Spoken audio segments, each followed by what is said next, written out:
नमस्कार मित्रांनो, माझं नाव आहे वेदांग आणि मी तुमचं स्वागत करतो वेदांग गार्डनर यूट्यूब चॅनलमध्ये।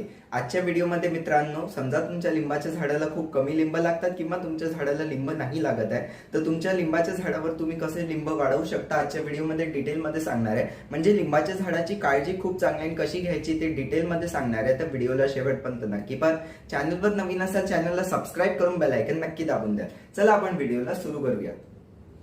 सगळ्यात पहिला पॉईंट पाहून घेऊ मित्रांनो। आता याचा फ्रुटिंगचा बेस्ट सीझन कोणता असतो? जसं पावसाळ्यात अजून हिवाळ्यात त्याला खूप चांगले लिंब लागतात, उन्हाळ्यात थोडेसे कमी लागतात। असं नाही की उन्हाळ्यात लिंब लागत नाही, उन्हाळ्यात पण खूप चांगले लिंब लागतात, पण ॲज कम्पेअर टू बाकीचे सीझन थोडेसे कमी लागतात।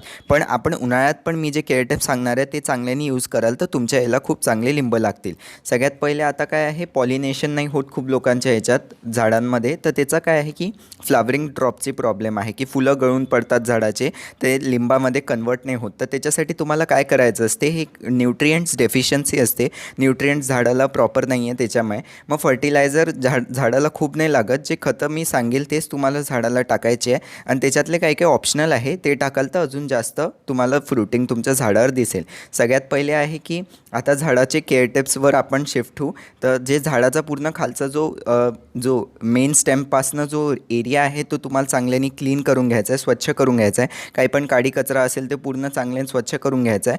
अजून मुंग्या वगैरे पण दगडं काही असतील ते पण तुम्हाला चांगल्याने हटवून साफ करून घ्यायचा आहे तो एरिया।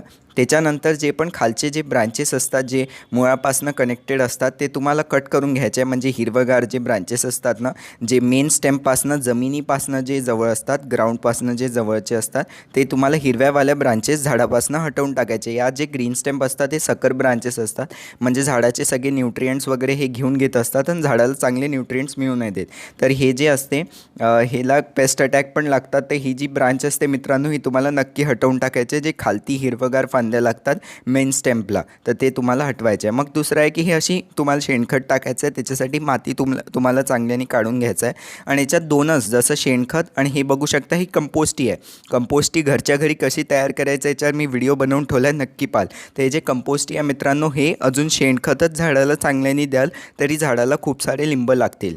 आता जशी 2 पॉईंट मित्रांनो मी तुम्हाला सांगून दिलं की खालचा एरिया तुम्हाला झाडाचा पूर्ण क्लीन करून घ्यायचा आहे, त्याच्यानंतर जे खालचे ग्रीन ब्रांचेस होते, जे फांद्या आहेत ते तुम्हाला कापून घ्यायचे आहे। मग पुढचा पॉईंट आहे की झाडाला तुम्हाला एक शेप द्यायचा आहे। तर शेप कसा दिला जातो, तुम्हाला झाडाची प्रूनिंग करायची आहे, म्हणजे तुम्हाला कटाई छटाई करायची आहे, म्हणजे झाडाची चांगली बारीक कटिंग करायची आहे, एकदम मुळापर्यंत नाही। पण हे जे वरच्या फांद्या असतात ते तुम्हाला दर 10 ते 15 दिवसात कट करत राहायचे आहे। याने तुमच्या त्या एक जी स्टेम्प होती त्याच्यापासून खूप सारे नवीन मल्टिपल ब्रांचेस येतील, जेणे की तुमचं झाड खूप चांगलं हिरवगार, अजून मोठं, अजून जसं गोल आकारात बनेल, ते ना की असं वर वाढत जाईल। तर एक चांगलं ते बुशी प्लांट होऊन जाईल, तर त्याच्यावर खूप सारे फळं लागतील। तर हा पॉईंट नक्की लक्षात ठेवायचा आहे की झाडाला शेप नक्की द्यायचा आहे। पुढचा जो चौथ्या नंबरचा पॉईंट आहे की तुम्हाला आता शेणखत कसं वापरायचं झाडात ते सांगतो आहे। तर त्याच्यासाठी जी टॉप लेअर असते मातीची ती तुम्हाला काढून घ्यायची आहे आणि खूप चांगलं डेप्थपर्यंत काढायचं, जोपर्यंत तुम्हाला झाडाची मुळं दिसत नाही।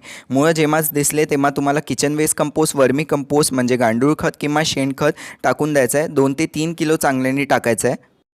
समजा माझ्यासारखं मित्रांनो तुमचं झाड जमिनीत नसेल, तुमचं कुंड्यांमध्ये असेल, पॉट्समध्ये लावून ठेवलं असेल, तर मग थोडंसंच तुम्हाला काढायची आहे वरची लेअर। अजून मग तुम्हाला 1 किलोच खत तुमच्या झाडाला टाकायचं आहे। कोणतंही, जसं मी सांगितलं आहे सगळ्या खतांवर मी चॅनलवर आधीच व्हिडिओ बनवून ठेवला आहे की घरच्या घरी कसं तयार करायचे आणि झाडामध्ये कसं वापरायचं, तर तेही व्हिडिओज नक्की पाहाल।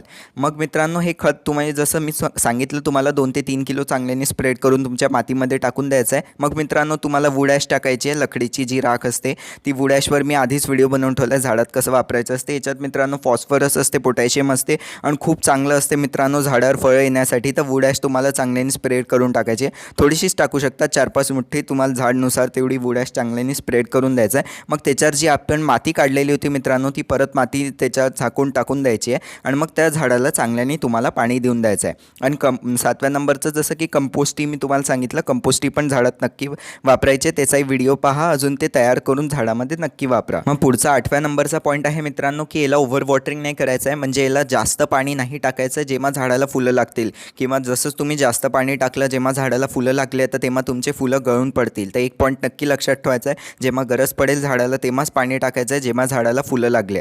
फुलं नसतील तर तुम्ही पाणी जसं आहे झाडाला खूप पाणी टाकलं तरी चालेल, पण जेव्हा तुमच्या झाडाला फुलं लागतील तर तेव्हा तुम्हाला कंट्रोल वॉटरिंगच करायची आहे झाडामध्ये. आता मित्रांनो, याला जे सनलाईट म्हणजे सूर्यप्रकाश पाहिजे असते ते रेग्युलर मिळालं पाहिजे, खूप चांगल्याने याला सनलाईट मिळालं पाहिजे. सिट्रस फॅमिलीपासून बिलॉंग करतो म्हणून. आणि मग तुम्हाला महिन्यातनं किंवा 15 दिवसातनं जसं मी सांगितलं वाळलेल्या फांदा वगैरे पण कापत राहायचे आहे. मग एक पेस्टिसाइड्स स्प्रे करायचं आहे मित्रांनो तुम्हाला, कीटनाशक.